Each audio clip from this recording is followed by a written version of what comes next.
সরকারের তথ্য ও যোগাযোগ প্রযুক্তি বিভাগের ফেসবুক পেজ ও ইউটিউব চ্যানেল ৫ আগস্টের পর থেকে বন্ধ রয়েছে।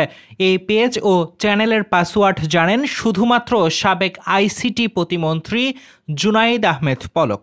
বিষয়টি নিয়ে জানতে চাইলে আইসিটি বিভাগের সচিব শামসুল আরেফিন বলেন, এগুলো সাবেক প্রতিমন্ত্রী ব্যক্তিগতভাবে চালাতেন, তিনি পাসওয়ার্ড দিয়ে যাননি। তবে তারা পুনরুদ্ধারের চেষ্টা করছেন। বিষয়টি নিয়ে আইসিটি বিভাগের দায়িত্বে থাকা বর্তমান সরকারের উপদেষ্টা নাহিদ ইসলাম বলেন, আইসিটি বিভাগের সামাজিক যোগাযোগ মাধ্যমগুলোর নিয়ন্ত্রণ তো মন্ত্রণালয়ের কাছে ছিল না। সাবেক প্রতিমন্ত্রী ব্যক্তিগতভাবে পরিচালনা করতেন। তিনি চলে যাওয়ার সময় পেজগুলো বন্ধ করে দিয়েছিলেন। পুনরায় চালুর জন্য মন্ত্রণালয় থেকে উদ্যোগ নেওয়া হয়েছে। দর্শক, এই ছিল আমাদের কাছে এখনকার মতো সর্বশেষ। পরবর্তী সংবাদ পেতে চোখ রাখুন আমাদের নিউজ টিভি বাংলার ফেসবুক পেজ এবং ইউটিউব চ্যানেলে।